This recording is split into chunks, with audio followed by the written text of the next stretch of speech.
since I've been involved in district and directly involved with the third tier of governance structure here, so I'll be giving more relevant examples from the field rather than from the first tier and the second tier, sir. So citizen engagement, yes, sir, definitely we are open and we are trying our best. Since I've also in the past worked with the NGO sector, so I know the side of civil society organizations as well. So in the first level, sir, I think we engage in the form of sharing of information. So some information, since we are legally bound under RTI, we have to share. So we share it through those means.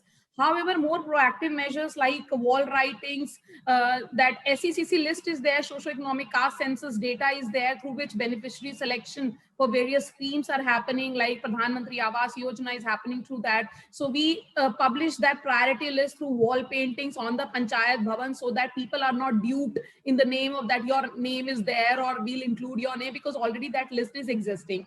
Then we, like in Khunti, when I was placed there previously, we have been doing very proactively Janta Samvad, Vikas Melas every Thursday in every block. We had 6 blocks, so that all the district officials used to themselves go to all Gram Panchayats and hear the grievances and answer the questions of the people. First of all, as a parliament, we have to avail of the tools that we get inside the parliament, which is through questions, through provoking debates, through getting the minister to reply on what has been the progress on some of the government schemes. A tool that I found useful for me was to actually look at what laws currently exist in the area of environment, especially with the Air Act and the Water Act, and therefore what are the requirements in order to amend it, in order to so that the law is implemented better in today's times. And I found the inputs of civil society and academia very useful. One of the things I have pushed for in a private member's bill is that it's not just an environmental issue or an ecological issue. Pollution has a health perspective, and it is a health issue as well when we specifically speak of air pollution because of the impact on the lungs of our children and elderly. And we can clearly see how fragile our lungs are, especially in the COVID pandemic. I think that's been very useful in getting the government to respond as well. I think government accords different priorities to different sectors. And I think the health sector, the health narrative, of course, takes a greater priority for this government. Secondly, I think what has been useful is that, you know, we talk about different stakeholders, and of course, in a field of environment and science, there will be different organizations and different methodologies in terms of how to work on an issue like air pollution. Should we have more technical data? Should it be a much more media intensive campaign? Should we be very aggressive in our criticism of the government? Should we actually be more supportive? So I always welcome different thoughts. I always welcome diversity and debate. I think it's very important because otherwise you run the risk of being stuck in an echo chamber. IT has already allowed for a large amount of people participation to come in, whether it is through Twitter-driven media. For example, during the COVID crisis, what we saw was that even as an agent of the government and an agent of the state, there were many times we could not reach out to interstate boundaries, couldn't breach interstate boundaries. Yet a tweet with regard to, say, food aid sent to a chief minister's office would immediately elicit a response, or a Mumbai police would elicit a response, which normal day-to-day would not be. So in that sense, I think IT has already kind of helped. Also with the promulgation of what you said, something about media being basically what will the media pick up? So yes, the national media will pick up something which is much more nationally important, but we have seen the proliferation of WhatsApp groups as a method of news dissemination. For example, even in small blocks, you have these small WhatsApp groups which are run out of where just news flashes are given out, which are very local news. And you even had a new website that came on, which did great work. For example, in Jharkhand, there's a news wing, which actually has no website per se. It's a WhatsApp-based news channel. So its method is that it uploads something on the internet and then sends out a small snippet on it on WhatsApp to about 10,000 people who then forward it on. So these are methods by which people participation has definitely increased. I think it's always important for people in the government to hear out multiple perspectives before designing any policy intervention or taking any decision. Not only because that's, and as many as possible, not only because that's the democratic process, but also because that gives us an idea of the kind of consequences that a policy intervention may have, including sometimes consequences that one may not have thought of or envisaged. However, it's also not possible, as you very well know, having been an administrator yourself, to continue stakeholder consultations endlessly. As you yourself said, citizens are divided. The fact that they're divided shows that there are multiple perspectives. And therefore, it's equally important to take a difficult decision sometimes, which will involve trade-offs, because one recognizes that one can't make everybody happy. And the difficult task, it's quite a difficult task of the policymaker, is to choose the best possible option in their judgment.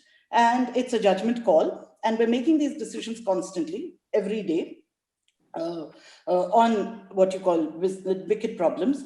And I think as an administrator, the best one can hope for is that the majority of one's decisions are the right ones in the long run. And of course, that all one's decisions have been made in good faith. I would say that one should also be ready to make course corrections, because that's also an element of responsive governance, and for which you will need to keep the communication channels open.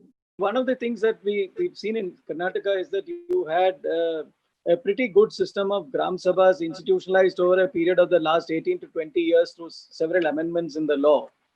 And one of the decisions that was taken a few years back was that every Gram Sabha would be videographed.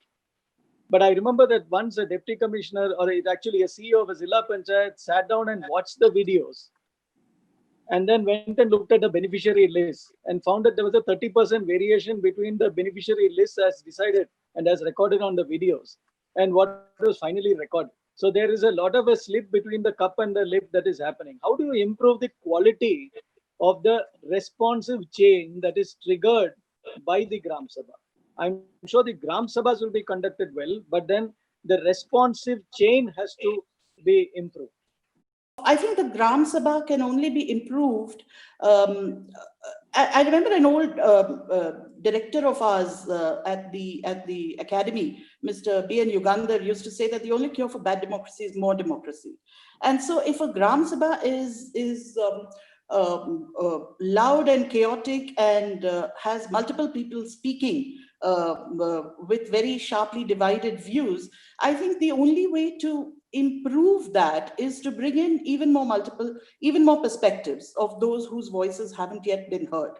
The loopholes within our system, sir, because the people who are actually the panchayat sachivs who are engaging while formulating these plans, they are overburdened with the work. They are mostly given charge of 2-3 panchayats because of the lack of the numbers in which they are there. They have the skill set which should be there with them. They don't have that much of skill set. The new recruitments have not happened they have been in the field for last 20, 30 years now. And involving them, upgrading their skill is a challenge for us. So ensuring that a proper and a healthy participation and transparency is ensured is still a challenge. However, as I said, sir, if we do a more proactive way of like self-help groups, BO, CLFs have now come up as a beautiful body, like in Jharkhand, sir, while we are implementing various schemes like PDS, for example, the rations are being distributed, the ration shops are being run by an SHG group, which has actually brought a tremendous change, and it has brought much more transparency. What I would like to see more of is the capacity building. I think there's much more room for training. So of course you can't, you have to hire the talent that you have and the talent that applies, but you can, through on-job capacity building, expose them and upgrade them. I think there is a willingness to learn.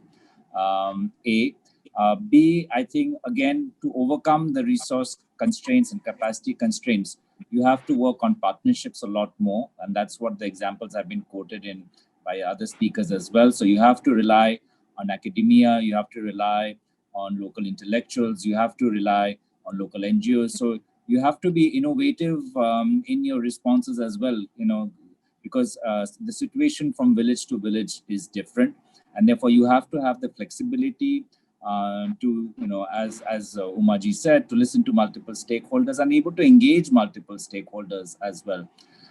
Thirdly, I think technology does play a very strong role. You have to find technology not only for broadcasting or dissemination of information, which is essentially what is happening through the local WhatsApp groups or through the local electronic media channels, but I think we have to come up with technology platforms which also help in at least in evaluation and program evaluation as well.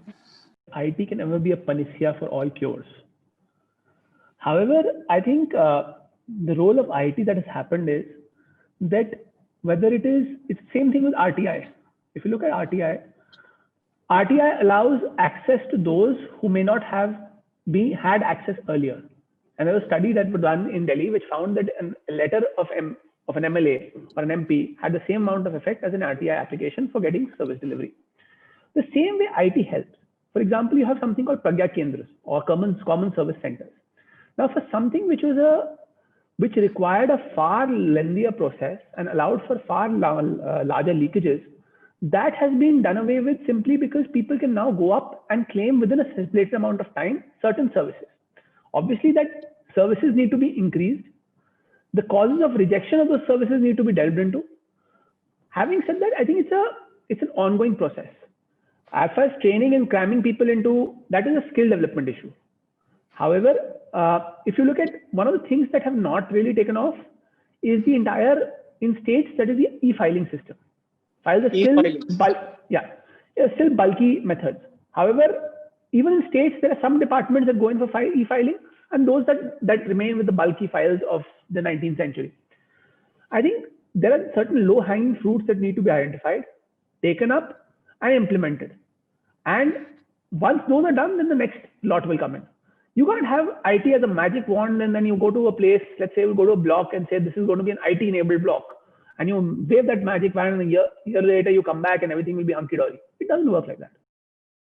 I think the act of making the plan itself is inherently a good thing because it forces people to look at other perspectives which they had not yet thought of. It enables and supports inclusion. It supports diversity, supports multiple perspectives. The very fact that you are reserving 5% of the developmental budget for the welfare of persons with disabilities, for accessibility features, makes you more sensitized. So I wouldn't say that the act of making plans is not a good in itself. Having said that, predictability of money, now this is an issue that all panchayats have to work with. But I'm happy to say that in Karnataka, for example, apart from Finance Commission and state grants, panchayats, we have been working with panchayats on improving their tax base. And this is where using technology, using the Government of India's Swamitma scheme, as well as using our own digital platform, we're trying to improve the tax base, make tax revision a more scientific and regular exercise, improve the number of services that the panchayat can provide in order to encourage people to pay taxes. And that's an area where we are seeing many gains.